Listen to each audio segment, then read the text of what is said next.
que la semaine dernière, nous explorions l'interface Made in France AudioFuse Studio de chez Arturia, cette semaine, on va se pencher chez un autre Frenchie, le nouveau plugin de chez Pulsar, le Massive, la reproduction du Manley Passive EQ. C'est tout de suite après l'indicatif.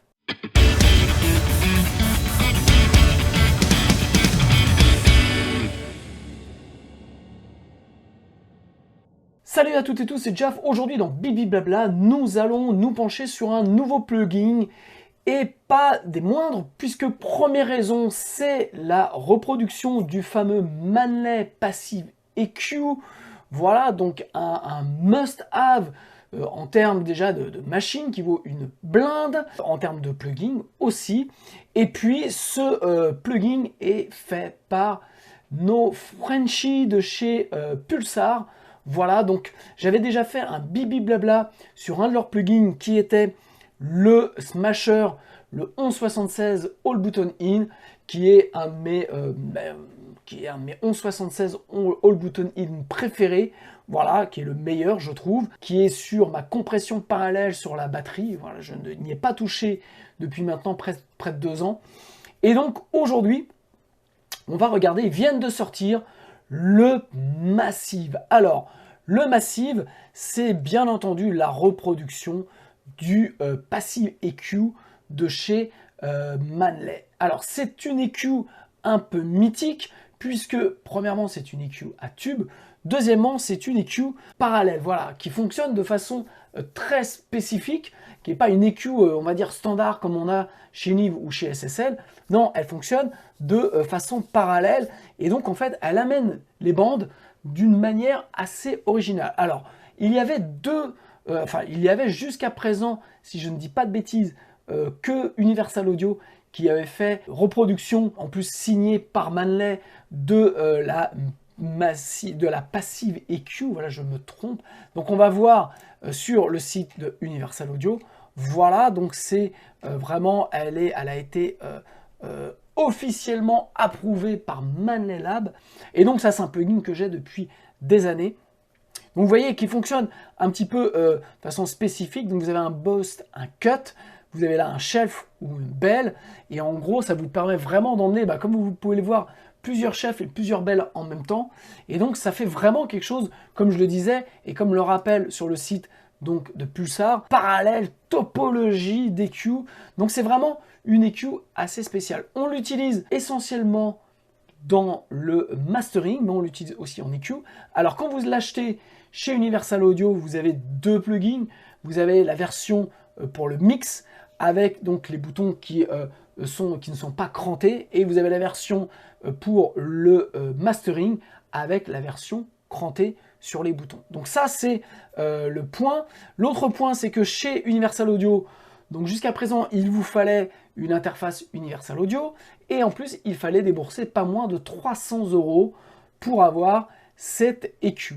Chez Pulsar, elle est à 149 €, voilà, et en ce moment, en prix de lancement, elle est à 89, et je crois que si vous êtes client, vous pouvez la toper à 59. Voilà, donc ça, c'était pour la partie bassement financière, mais quand même qui a une importance. Donc on va regarder nous un petit peu la différence qu'il y a entre cette Massive de chez Pulsar et la Passive de chez Universal Audio.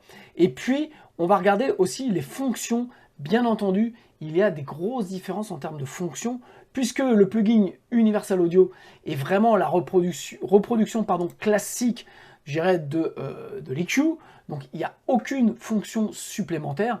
Alors que chez Pulsar, vous avez plein de fonctionnalités différentes. Donc on va voir ça tout de suite. Première chose, avant de continuer, petite page de pub pour vous indiquer qu'il y a dans le descriptif des e-books gratuits à télécharger et des formations sur Cubase, sur les EQ, sur la compression, sur les reverb delay, comment enregistrer son groupe avec 4 micros et un laptop, l'importance du gain staging, vraiment formation fondamentale pour démarrer et ne pas faire d'erreur. Bref, je vous laisse aller faire un tour dans le descriptif pour voir un petit peu tout ça. Et pour celles et ceux qui sont intéressés Pour devenir un musicien entrepreneur, je fais mon prochain webinaire de présentation de la formation le jeudi 30 juin à 21 h. C'est simple, il suffit de vous inscrire, c'est gratuit. Et on se retrouve le jeudi 30 juin à 21 h pour que je puisse vous présenter cette formation essentielle. C'est plus de 34 chapitres, c'est plus de 200 vidéos et plus de 80 heures de cours pour vous expliquer comment créer un écosystème autour de vous et de votre musique. Maintenant, penchons-nous sur ce plugin de chez Pulsar. Alors, je vais vous faire une petite démonstration. Je vais essayer d'être rapide pour une fois. Et donc, vous montrer un petit peu la différence entre l'Universal Audio et le Massive de chez Pulsar. Je pense que je vais me planter un paquet de fois. Mais bon, ça vous fera une bonne occasion de vous foutre de ma gueule. Alors, déjà, on va ouvrir ce plugin. Il est assez classe. Voilà, je vais... Ça, c'est un point super important. C'est que le plugin est complètement resizable. Donc, vous voyez, vous le prenez et vous en faites ce que vous voulez. Ça, c'est génial. J'espère que tous les plugins, à terme, vont être comme ça. Plutôt que d'avoir les échelles, allez, 50, 75, 100, voilà. Je trouve que ça, c'est vraiment bien parce qu'en fait, ça va vite. On peut vraiment le mettre entre plein d'autres plugins. Donc ça, je trouve que c'est le grand point positif. L'autre point positif, comme je vous le disais, donc il reprend grosso modo le look de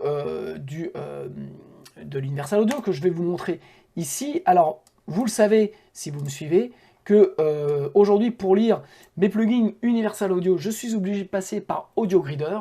Si ça vous intéresse, si vous voulez en savoir un peu plus, pourquoi je suis obligé de passer par AudioGreeder et qu'est-ce qu'AudioGreeder, je vous mets là un petit lien pour aller voir le tuto que j'ai fait. Donc, vous voyez, là, on a bien le plugin Universal Audio, qui est la reproduction classique du Passive EQ, je vais réussir à le dire. Et donc, voilà, vous voyez que quand même, il y a une grosse différence. La grosse différence, c'est que Pulsar a rajouté un écran de contrôle, on va dire, qui vous permet de voir ça comme sur une EQ numérique standard.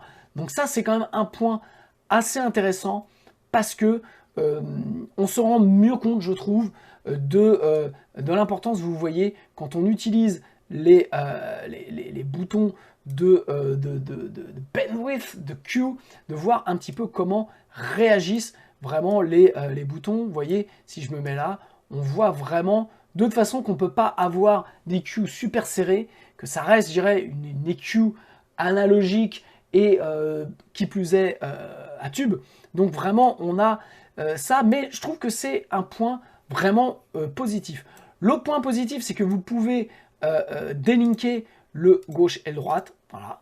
Donc ça, c'est quand même important. Alors, on peut le faire aussi sur le plugin Universal Audio. Vous voyez, vous avez un bouton link ici qui vous permet de délinker et de faire ce que vous voulez d'un côté et pas de l'autre. Donc ça, c'est le point classique. Mais ce qu'a en plus le Pulsar, c'est qu'il a une matrice mid-side. Et là, ça change absolument tout. C'est vraiment, je trouve, le point super positif sur une EQ très typée comme cela, d'avoir la possibilité de travailler en mid-side. Je sais que moi, je travaille de plus en plus en mid-side sur notamment sur des bus, notamment sur des bus batterie. Donc là, je vais vous montrer un exemple d'une session que j'ai, donc qui est ma session de prise que j'ai pas mixé, donc d'un groupe qui s'appelle Unravel, que j'ai terminé de mixer. J'attends le retour du groupe et donc on va repartir de la session de base et je vais vous montrer comment sonnaient les batteries, comment sonnaient les guitares. Et on va faire une comparaison de ces deux plugins. Voilà, donc je reviens sur la matrice mid-side. C'est vrai que moi, c'est quelque chose que j'utilise beaucoup, que ce soit sur les bus batterie, les bus guitare. Je vous ai fait un bibi blabla sur la collection NID, donc les NIV de chez Noisehash Audio, que je trouve excellente, voire exceptionnelle. Voilà, et notamment parce que chaque plugin, donc vous avez le 1073, 1080, 1084, le 3102 et le 533, et donc chaque plugin fonctionne, on va dire, un peu de la même manière. Vous pouvez l'avoir en classique gauche-droite, que vous pouvez délinker, et vous pouvez l'avoir aussi en mid-side, et notamment je trouve que sur les bus batterie, les bus guitare, c'est là où pour faire des mix modernes, on va dire, ces EQ-là vous ramènent énormément de savoir-faire, puisque vous avez vraiment un son, une patine assez forte. Et en plus, vous pouvez vraiment gérer votre mid-side. Donc moi, c'est quelque chose que j'aime beaucoup. Donc ça, c'est le premier gros point positif pour moi sur ce plugin-là. L'autre point positif, c'est que vous avez le transfo, vous avez deux transfos différents. Vous avez le transfo 1 qui est le transfo classique. Alors vous voyez, en plus, vous avez les explications qui arrivent. Donc ça, c'est aussi un gros point positif. Donc le transfo 1 qui est le transfo classique de chez Manley, le transfo 2 qui est un custom fait par Pulsar, et vous avez la possibilité de l'avoir off, donc d'avoir quelque chose de plus transparent, de plus numérique. Donc ça, c'est le point aussi positif. L'autre gros point positif, c'est dans le menu, je trouve, vous avez ici, donc déjà, il y en a plein de points positifs, je suis en train de m'en rendre compte. Donc on va commencer par le premier, vous avez l'oversampling, vous pouvez l'avoir, vous pouvez donc le choisir, mais surtout ce qui est intéressant, c'est que vous pouvez le choisir pour le offline, c'est-à-dire que vous pouvez choisir d'avoir un oversampling off quand vous travaillez, mais par contre quand vous faites un export, là vous pouvez choisir d'avoir un oversampling à 4 pour vraiment avoir encore plus de caractéristiques de la machine, ce qui en fait vous évite à chaque fois, et surtout si vous en avez plein, d'être obligé de retourner dans les plugins, de modifier à chaque fois que vous faites un export. Ça, c'est un point super important, et donc je trouve que beaucoup devraient copier ce point-là qui est vraiment super bien fait. Ensuite, vous avez un truc que je trouve super, c'est que vous avez la possibilité, que ce soit sur les gains ou sur les fréquences, de pouvoir les mettre en step, c'est-à-dire de pouvoir les avoir. Mais là, ils sont en haut, donc vous voyez, ça fonctionne vraiment comme une EQ standard. Vous voyez là, ici, les chiffres qui défilent, mais par contre, je peux le mettre, si je le veux, en, je vais y arriver, donc voilà, en 1, et puis d'un seul coup, tac, hop, vous voyez, vous upgradez, ou alors, vous pouvez l'avoir, voilà, en 1 dB, 2 dB, 4 dB, et pareil sur les fréquences. Donc si vous le mettez en step sur les fréquences, vous vous retrouvez plus ou moins vraiment dans les fréquences classiques du Manley qu'on a ici. Maintenant, le dernier point qui me paraît intéressant, c'est que vous avez un autogain, et on va le voir, il marche très très bien. Voilà, donc ça, je trouve que c'est un vrai bon autogain. Et puis, vous avez pareil un drive qui vous permet bien, de ramener encore plus de matière ou encore plus de saturation dans ce que vous voulez faire. Donc, point positif, donc vous pouvez dédriver ou surdriver. Voilà, donc ça, on va regarder un petit peu ça. Voilà. Donc ça fait quand même beaucoup de points positifs. Vous pouvez aussi, si vous voulez, juste le mettre en mode standard ou comme ça. Vous pouvez bien entendu aussi travailler comme ça si vous voulez. Alors hop, vous voyez, là on a les EQ, et puis voilà, hop, là si j'appuie sur Shift, à ce moment-là, hop, je vais pouvoir aller écouter un petit peu les bandes que je veux travailler, ok, et puis vous voyez, vous pouvez en même temps ici changer, soit d'être en cloche ou soit d'être en plateau. Donc assez bien, je ne trouve pas pour l'instant, donc je viens de le prendre en main, je ne trouve pas pour l'instant comment modifier au clavier la cloche, voilà, le Q, mais au final ce n'est pas si grave. Et donc dernier point que je voulais vous montrer, vous pouvez, là en fait, quand vous cliquez ici, là vous travaillez sur la partie mid, et puis si je me mets ici, là je vais avoir la partie side, vraiment, donc voilà. On va faire un essai dans un premier temps de test comparé à l'EQ de chez Universal Audio, pour voir s'il y a vraiment une réelle différence de son, et puis après on va rentrer dans les caractéristiques propres au plugin pour voir jusqu'où peut nous amener le plugin. Ok, donc je vais comme d'habitude coiffer mon fidèle casque Holo qui est, j'allais dire année après année, mais mois après mois, parce que ça fait plus d'un an, pratiquement un an et demi, qui est vraiment fantastique, et beaucoup m'ont fait confiance en commandant sur mon site le casque Holo, où je suis donc, vous avez les mêmes conditions que sur le site Holo, sauf que ça permet en même temps quelque part vous parrainer la chaîne pour le même prix, et ça me permet donc de développer cette chaîne. Voilà pour le petit aparté. Donc je mets le casque Holo. Ok, donc je vous fais écouter le bout de batterie. Donc là en fait j'ai mis les deux plugins sur un bus qui regroupe toute la batterie. Donc je vous fais écouter la batterie sans rien, et vous voyez, il n'y a aucun effet sur mes pistes batterie que vous voyez là, qui sont en solo. Voilà, donc il n'y a absolument rien. Donc ça, c'est le son de la batterie tel que je l'ai enregistré et produite ensuite. Voilà, donc ça, écoutez. Et puis, on va passer de l'un à l'autre. J'ai essayé de faire des réglages à peu près équivalents. Et puis, on va vraiment regarder est-ce qu'il y a vraiment une différence de son.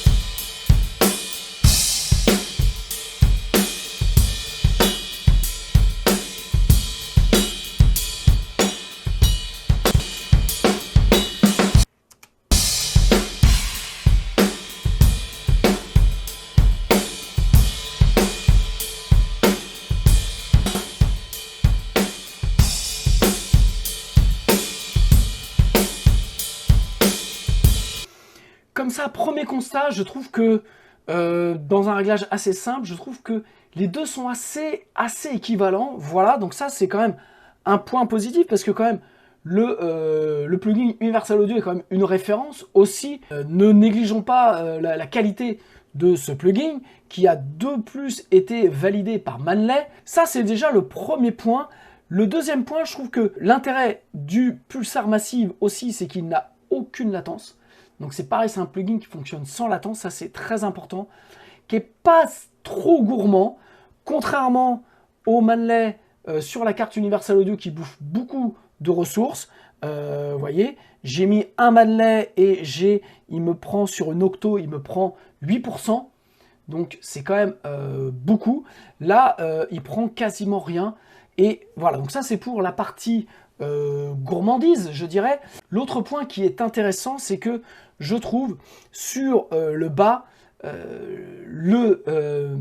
Massive plus précis, plus chaleureux. Ce que j'ai toujours reproché à l'Universal Audio, c'est que quand on mettait un peu trop de bas, en fait d'un seul coup on n'avait pas grand chose, puis hop, d'un seul coup en fait on basculait dans le côté un peu brouillon, que je n'aime pas trop, voilà, et que je trouve un peu fréquent sur les plugins de chez Universal Audio, que ce soit sur le Manley ou sur le Pultec, voilà.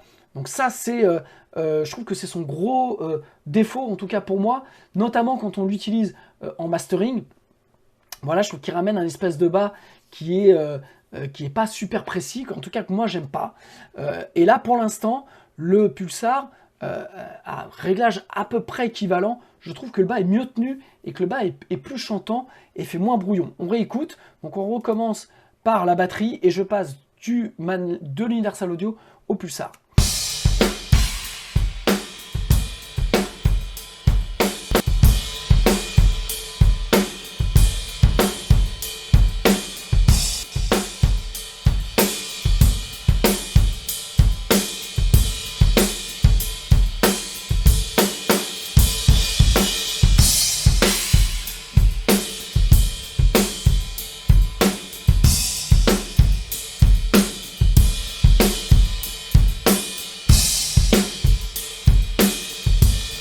Voilà, donc je dirais comme ça, sincèrement entre les deux, la différence est assez minime,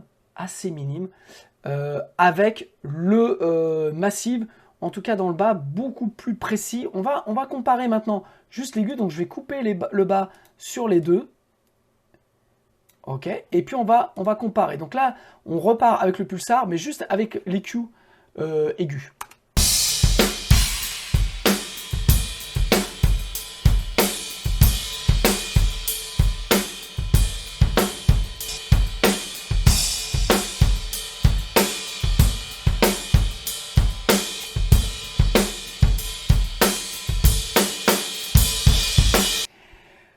Pareil, en fait, ce qu'il y a, c'est que je trouve qu'il y a un petit côté un poil carton, ce que moi j'ai toujours reproché au Manley, en tout cas. Voilà, il ramène un effet assez, comment dire, basse résolution, je trouve, alors qu'avec le Pulsar Massive, on a vraiment l'aigu qui chante, et pourtant j'ai rajouté 11 dB quand même, donc ça commence à faire beaucoup. Mais c'est là où on voit, quand une EQ est vraiment bonne et a été vraiment bien modélisée, c'est qu'on peut vraiment monter comme un sac. On n'a pas ce côté numérique ou ce côté un peu cartonné qu'on retrouve, je trouve, sur le Manley. Donc maintenant, je vais continuer avec le Pulsar, et puis on va regarder un peu les fonctions de drive, on va regarder les fonctions de transfo, et notamment les fonctions autogain.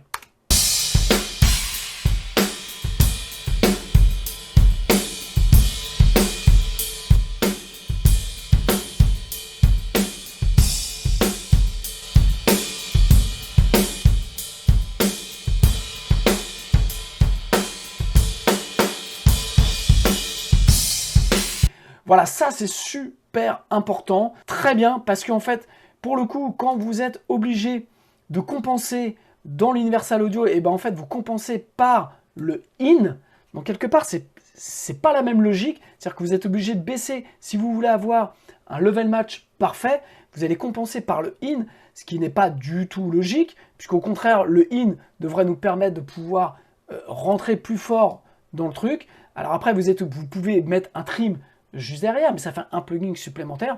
L'intérêt ici de l'autogain, et qui je trouve est vraiment parfait, en tout cas un des rares autogains que je trouve vraiment très bien, c'est que vous voyez, quand vous bypassez, vous avez exactement le même loudness, le même volume, et donc ça vous permet de prendre une vraie décision. Et là, en fait, on voit que ce que j'ai fait, eh bien, amène quand même quelque chose de très intéressant au bus.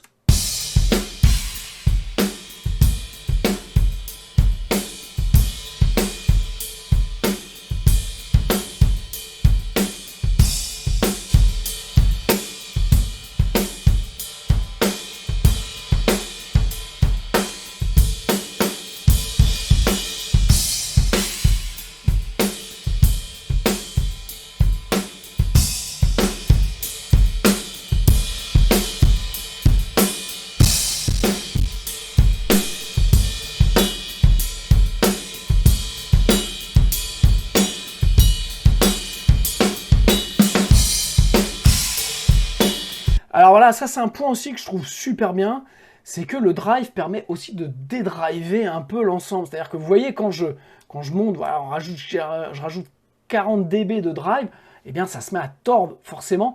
Mais ce qui est aussi intéressant, c'est de pouvoir assouplir un petit peu, softer, adoucir un signal, notamment quand on a une batterie comme ça, ou si par exemple vous l'avez enregistré peut-être un peu fort, eh bien vous pouvez peut-être atténuer un petit peu ce côté saturation, en tout cas moi ce que je recherche aussi, et ça c'est un point que je trouve super bien, voilà, sur le test. Je trouve que vraiment ça c'est un des gros points forts aussi de ce plugin avec l'autogain. On va continuer avec les transformateurs.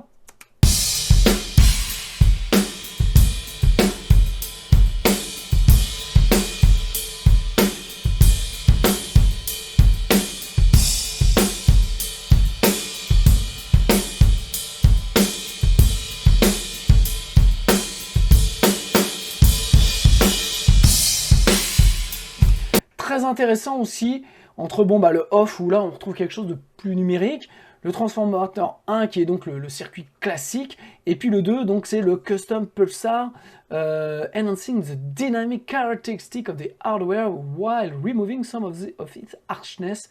Et c'est vrai que on voit sur la batterie, en fait, kick et snare redeviennent un poil plus précis, avec vraiment une sonorité différente par rapport au classique. Je vous remets la différence. On va recommencer par le classique.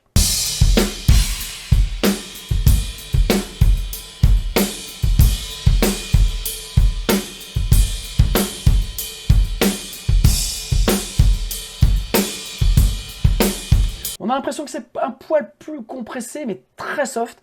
Donc, gros point positif. On va maintenant comparer, je dirais, le Pulsar sur aussi des guitares. Donc, je vous mets les guitares telles que je les ai préparées. Alors, mon bus guitare est ici. Donc ça, c'est les guitares brutes, sans rien dessus.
Même constat, je trouve que l'ensemble est un peu plus chantant, plus précis. Voilà, j'ai fait assez simple pour vous montrer la différence. Pareil, plus de précision dans le bas, plus de précision dans le haut. Je trouve que en fait le low pass, enfin le high pass pardon, plutôt permet à moins un bump, à moins vraiment, ce qui est assez caractéristique pardon, du l'Universal Audio, c'est que quand vous allez cutter dans le bas, eh bien vous avez un espèce de donc vous avez le cut, mais vous avez un bump.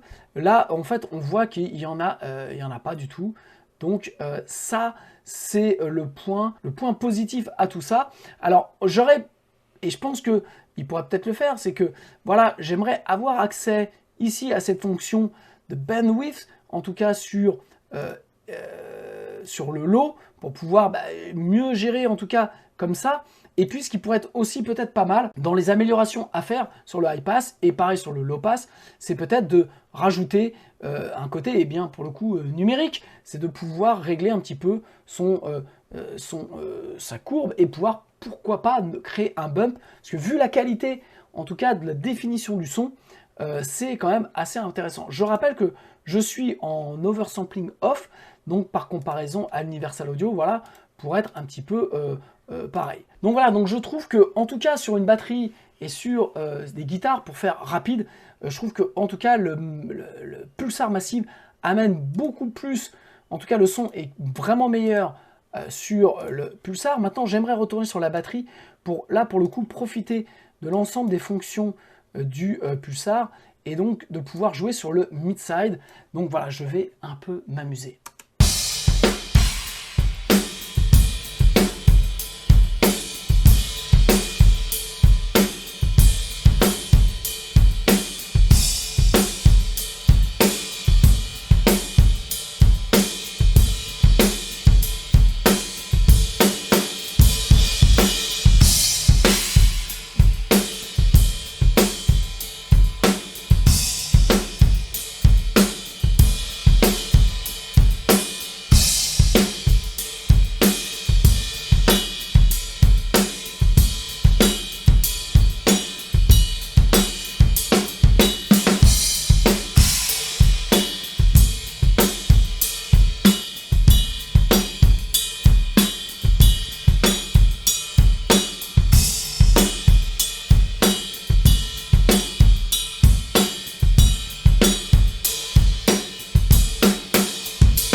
Vous voyez là, donc j'ai fait exprès de le remettre en autogain pour qu'on puisse vraiment comparer avec avant-après.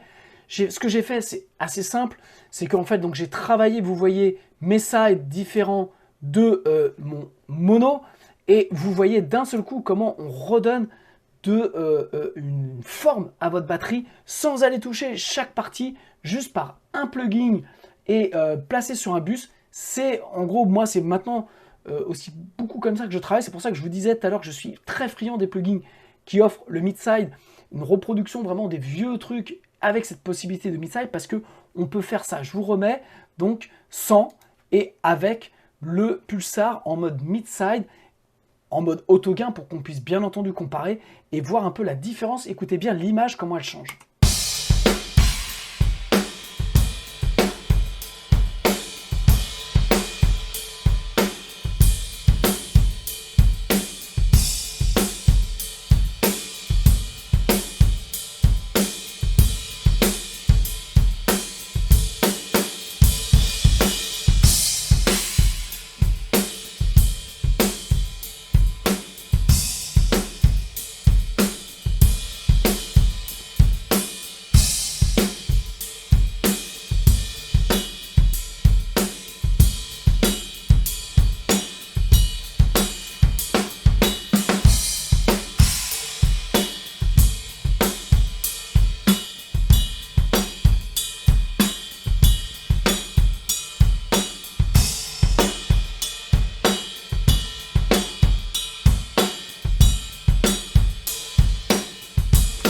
Vous avez vu comment je ramène de la pièce, comment je ramène de la résonance sur le kick, et juste ça avec un seul plugin. Voilà, j'essaye de faire court. Ça, c'est ce que je voulais vous montrer, la force de ces plugins-là qui vous permettent d'avoir une matrice mid-side avec surtout ce Toto gain qui est vraiment vraiment génial.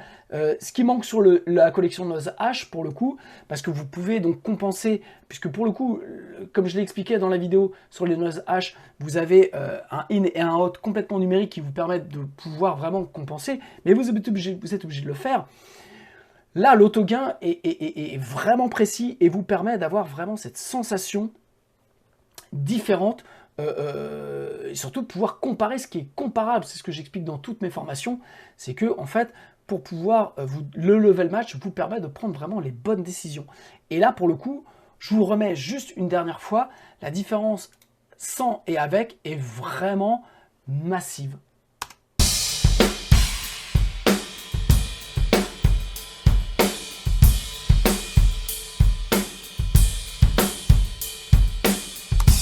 Voilà donc, en conclusion, Pulsar réussit haut la main sa version donc, du Passive EQ de chez Manley, surpasse très très loin le Universal Audio, bien que le son soit au final, au premier abord, assez proche. On a quand même une définition beaucoup plus précise de la définition du son.